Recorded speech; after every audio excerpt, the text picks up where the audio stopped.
सभी भक्तजनों, मेरी माताओं, प्यारी बेटियों,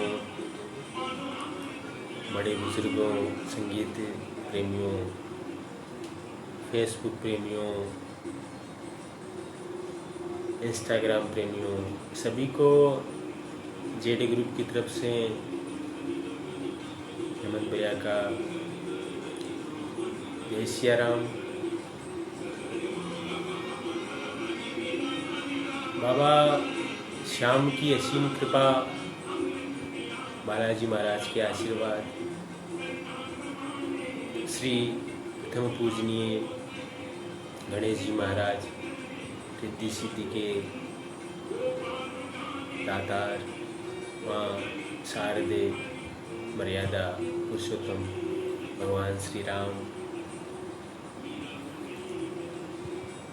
भगवान भोले, माँ लक्ष्मी, माँ भगवती और मंद मंद मुस्कान युक्त राम जी के परम भक्त भगवान श्री हनुमान जी महाराज, बाबा श्याम, समस्त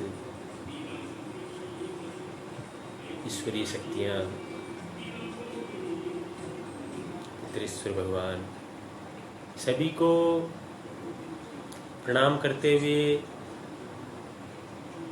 बाबा श्याम की जो कथा है उसका आनंद अपन ले रहे थे। तो बाबा श्याम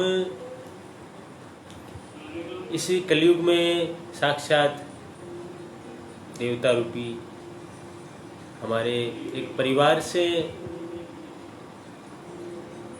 मिल चुके हैं। ऐसा लगता है कि हमारे ही हैं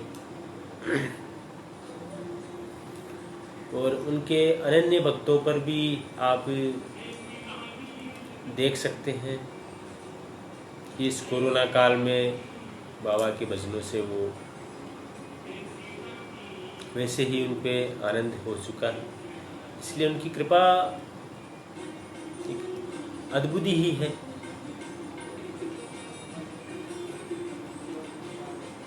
तो बाबा श्याम पिछले जन्म में सूर्यवर्चा यक्षराज भी थे और राजा बर्बरिक भी थे। बर्बरिक घटोत्कच के पिता, उनके पिता घटोत्कच, उनके सामने ही बर्बरिक का सिर काट दिया गया था। और जब घटोत्कच मूर्छित हो गए थे तो भगवान श्री कृष्ण जो सिद्ध अंबिकाएं हैं उन्होंने बताया कि ये पिछले जन्म में यक्षराज सूर्यवर्चा थे और इस प्रकार उनका जन्म है वो कलयुग में सभी जो भक्त हैं उनके उद्धार के लिए हुआ है। ऐसा भगवान श्री कृष्ण ने आशीर्वाद स्वरूप बाबा श्याम के रूप में उनको महाभारत का जो धर्म युद्ध था उसमें यह आशीर्वाद दिया था। और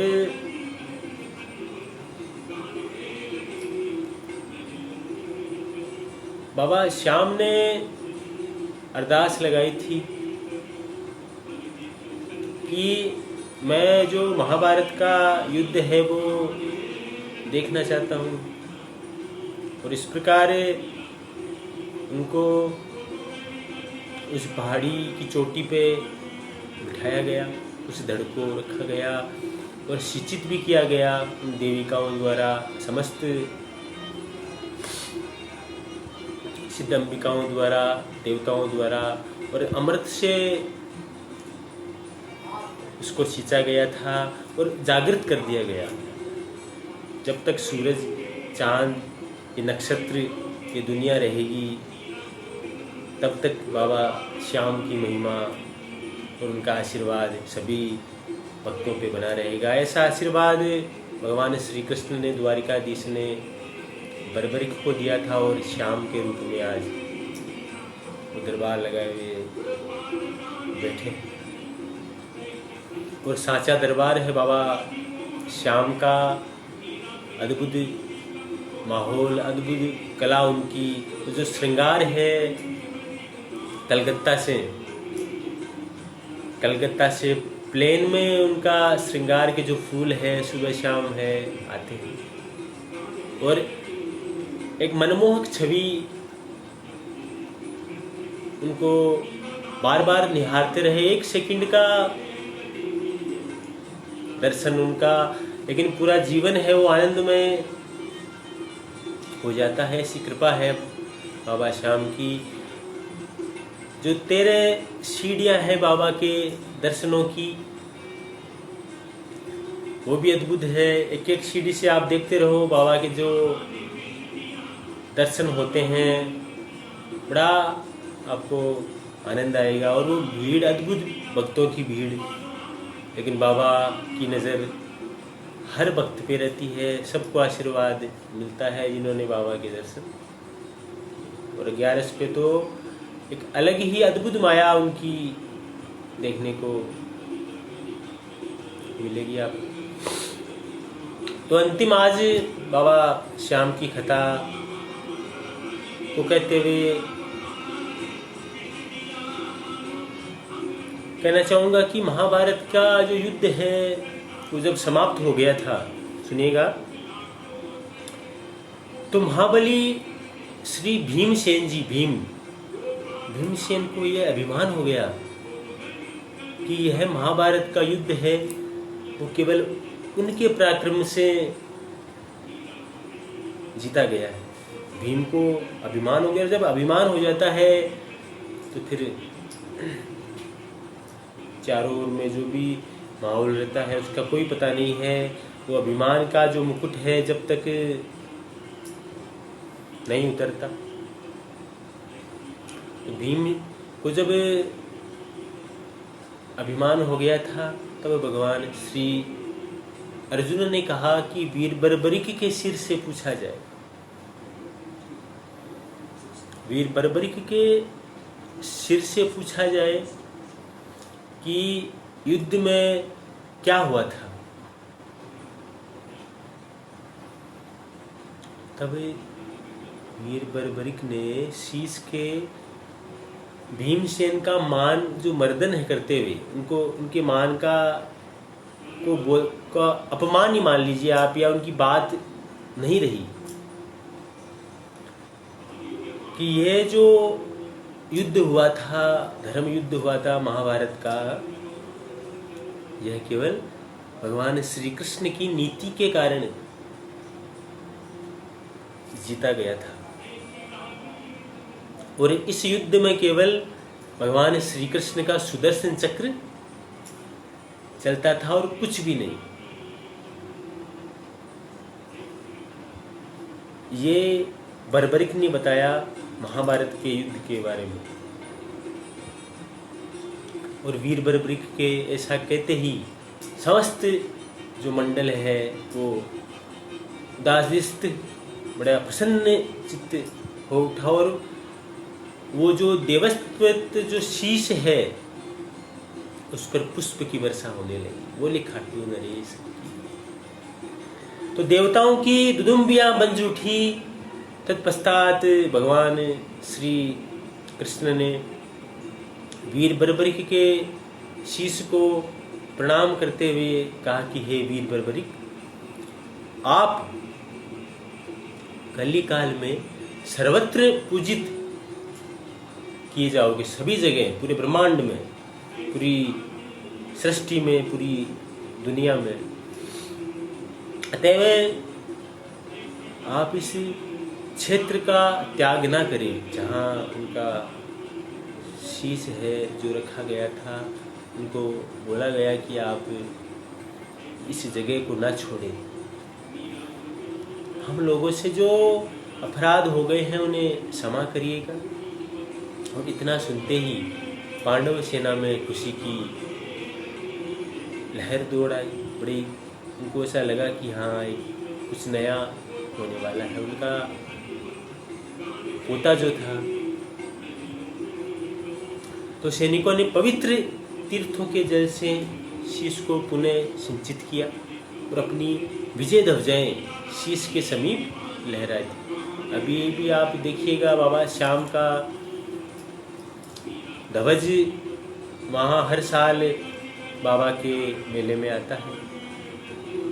तो इस दिन सभी ने महाभारत का विजय पर्व धूमधाम से मनाया और कालांतर में वीर बर्बरिक का शालिग्राम शिलारूप में परिणित कर उन्हें राजस्थान के सीकर जिले के खाटू धाम में बड़े चमत्कारिक रूप में वो प्रकट हो गया। वहाँ के राजा द्वारा मंदिर में उनको स्थापित किया गया और आज हम सच अपनी आंखों से देख रहे हैं कि उस युग के बर्बरिक है वो आज के श्री बाबा श्याम है। तो आज भी श्री श्याम बाबा के प्रेमी हैं, दूर दूर से, कलकत्ता से, आसाम से उनके प्रेमी हैं वो आ जाते हैं और उनको पता ही नहीं रहता क्या कब पहुंचे, क्या है। श्री बाबा श्याम की जयकार करते करते वो पहुंच जाते हैं। कलयुग के समस्त प्राणी बाबा श्री श्याम के दर्शन मात्र से ही सुखी हो जाते हैं, आनंद हो जाते हैं। तो आज के लिए भी इतना ही और आज की कथा का भी हम संपूर्ण करते हैं और कल से हमारे इष्ट देव पिताजी, बाबूजी, हमारी दुनिया, हमारा आधार श्री बालाजी महाराज की कथा का आनंद अपन लेंगे कि कैसे उनकी माया, कैसे उनकी का आशीर्वाद सभी भक्तों पे बना रहता है। जो हनुमान जी महाराज के श्री चरणों में अपने आप को समर्पित कर देते हैं, तो देखिए उनकी लीला का आनंद। तो सभी से मेरी अरदास, अपना और अपने बच्चों का विशेष ध्यान रखें। आसपास का माहौल है वो स्वच्छ बना के रखें और लाइक शेयर कमेंट करते रहें। संगीतमय सुंदरकांड और भजनों की श्रृंखला भी चलती रहेगी। और आज नवरात्रि का भी दिन है। मातेश्वरी की सभी पे कृपा बनी रहे।